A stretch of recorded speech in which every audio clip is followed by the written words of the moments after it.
Well, Russia's gone and done it. Russia has gone to war with Ukraine.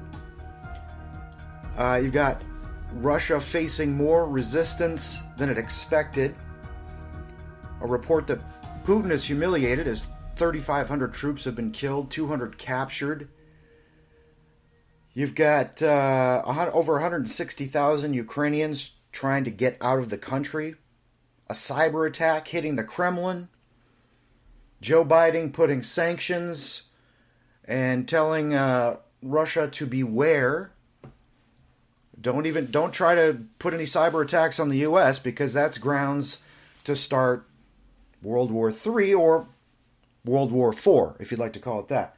Hey, everybody, welcome to Current Disclosure for Saturday, February 26th, 2022. I am your host, Jason Work. This podcast is dedicated to the ongoing pursuit of the truth. Hashtag unfilter the truth. The website is currentdisclosure.com. The email address is jason@currentdisclosure.com. And you can find me on social networks like Parler and Getter at Jason Work. Please subscribe to the podcast so that you never miss an episode, and would appreciate it if you would tell your friends and acquaintances alike about Current Disclosure.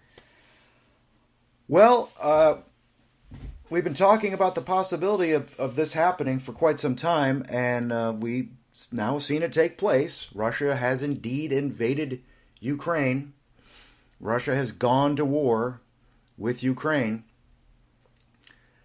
And you're already seeing some of the fallout from this in our own country as, you know, Biden bumbles out there, gives a speech on Thursday, and, of course, as usual, doesn't know how to respond, looks extremely weak-kneed.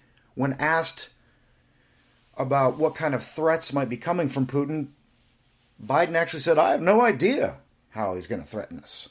I have no idea what he's talking about. Inspiring confidence as usual, as Joe Biden does. And we said on the previous broadcast, you know, wouldn't be shocked if this happened because of the way that Putin has been posturing, building up the troops on the border of Ukraine, hoping that cooler heads would prevail, but obviously that has not happened. But the way that Biden handled the Afghanistan debacle, I believe, gave the green light to Putin. And possibly to XI from China. That's what I'm just going to call him, XI. President, dictator of China. As renewed threats about Taiwan have entered the fray. The world is watching. The world is watching our response to this. Now, please do not get me wrong. And I'm not going to sit here and be one of those people that take sides.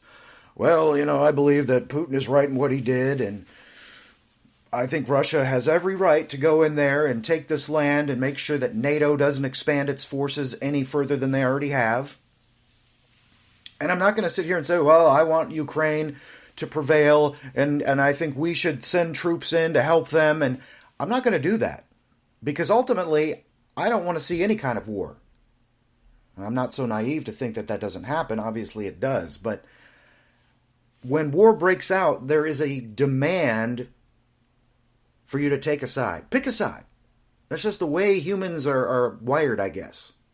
Pick one. Coke or Pepsi?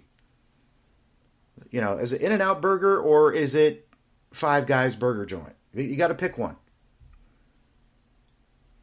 Democrat, Republican, Ford, Chevrolet. Pick a side. Russia, Ukraine. Are you with Putin or are you with Zelensky? And I saw a report, Biden authorizing $350 million for weapons to go to Ukraine.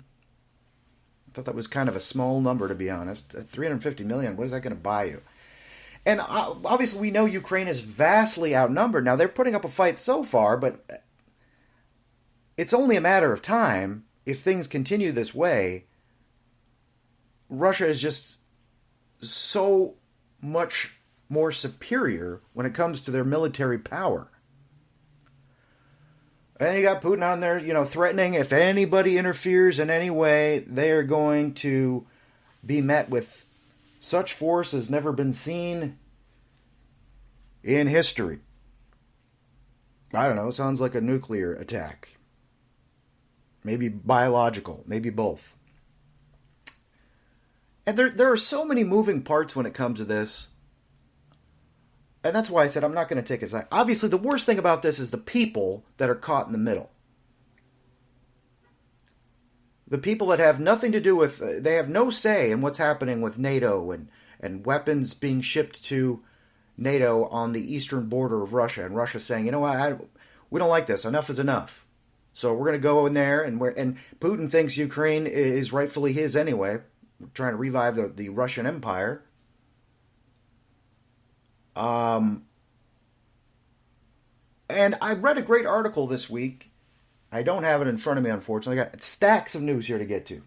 But I was reading an article likening it, just to try to give us some perspective. It would be like if the country of Mexico signed a treaty with China, and China decided to ship a bunch of weapons and soldiers to the Mexican border. You know that would not fly with the United States. There's no way they would let that happen. No, Mexico, you are not going to sign a treaty with China. China, you are not going to ship troops and weapons at our southern border. And I thought it was a great example because that is what Russia has been dealing with as far as NATO building up on their eastern border. And that's why you had earlier this week Russia going in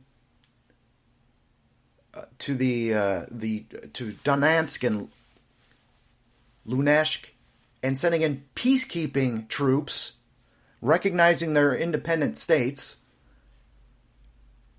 before you had the massive invasion that took place. In their minds, they don't like this buildup of NATO right on their eastern border. They don't want an advance of hostiles right next to them. Now, of course, if you're Ukraine, and I'm sure you've seen the videos of Ukrainian citizens being bombarded with missiles, bombs, tanks running over vehicles, civilian vehicles. You're driving down the street. Now, people might ask a fair question. Your country is at war. What are you doing driving down a major street? Fair enough. But you see this Russian tank, swerve and run over a civilian vehicle. And miraculously, this older woman who is driving the vehicle survives being run over by a tank. And a bunch of citizens prying her out of the vehicle afterwards. And so if you're Ukraine, you see the Russian invasion, you believe in Ukrainian sovereignty, and you're fighting back, you're rallying the troops, your leader, who the U.S. has offered to evacuate out of Kiev, Zelensky, and Zelensky said, man, I don't want a ride out of here, I need ammunition. So certainly you could see both sides of this. You got to pray for peace. You got to pray for de-escalation at all costs. Reports that Putin just wants to put in his own government within Ukraine, replace Zelensky. And you want as minimal casualties as possible.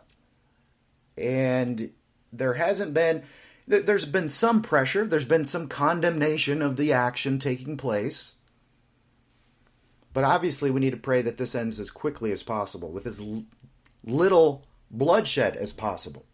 But I mean, you've got the biggest war taking place in Europe in 75 years, since World War II. And this is war nowadays in 2022. Talking about, massive hacker attacks. And using sanctions to shut off Russians' banks to try to freeze them out. Meanwhile, you got their buddy China sitting there saying, hey, we've got your back. We're not going to condemn you for what you're doing. And then at the same time, the U.S. refuses to go after Russian oil because we need it ourselves because we're not energy independent. And then you've got total and complete buffoons out there like Hillary Clinton and Mitt Romney, of all people, blaming President Trump for this taking place. Hillary went out there saying that Putin was emboldened after he saw the January 6th insurrection. This is Trump's fault. And Mitt Romney blaming Trump's America First policies, and that this is why Putin has taken action now and attacked Ukraine. Refusing to take any responsibility for their guy Biden and his horrible energy and foreign policies that he has put into place within 1 year to totally destabilize everything. How do you blame Trump? We had peace when Trump was in office. Relative peace. And then you've got John Kerry, who is completely clueless and should be checked for his cognitive ability. John Kerry saying, well, I hope Putin continues to help us with climate change. Climate change. You got Russia going to war with Ukraine. Ukrainian people being bombarded, blown to bits. And you're worried that Putin may not continue with climate change activity. We got to fight climate change. John Kerry, this is a war. What does he want him to limit the amount of explosions? Limit the amount of bombing and explosions to cut down on the pollution that is going to affect climate change? Out to lunch, this whole administration. Pathetic. Ridiculous. That doesn't mean that I think it's the right thing to get involved. The last thing we want to do is get involved in another battle. And we hope and pray that it doesn't come to that. That we can talk the situation off the ledge. But let's be honest, most of the time that doesn't happen. We have to pray that it does. We have to pray for de-escalation. But the way things are headed and the continual threats from Putin and the total lackluster, milquetoast attitude of Biden, his administration, and the rest of them. We can't be world police, but my goodness, folks, this has all led up to this. This kind of behavior from the U.S. this past year, I believe, has greenlit this. And don't be shocked if you see activity between China and Taiwan as well. And then you had Putin out there giving a speech on Thursday night saying that Russia had, quote, no other option but to launch Ukraine invasion because the West deceived us about NATO expansion. Any further expansion of the North Atlantic Alliance's infrastructure or the ongoing efforts to gain a military foothold of the Ukrainian territory are unacceptable for us, he says, adding, those who aspire to global dominance have publicly designated Russia as their enemy.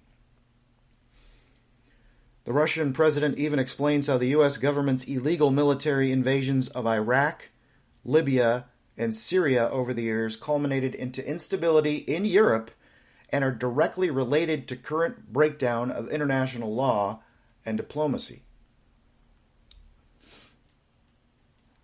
Regardless of one's sentiments about Putin or his actions, this is history being made in real time. And they have the full translated transcript from Putin on Thursday night. And it seems that he's in this for the long haul. So I'm not sure how the solution is going to come into play. Again, we just pray that nobody launches nukes. And I've heard some talking heads out there saying, oh, no, that'll never happen.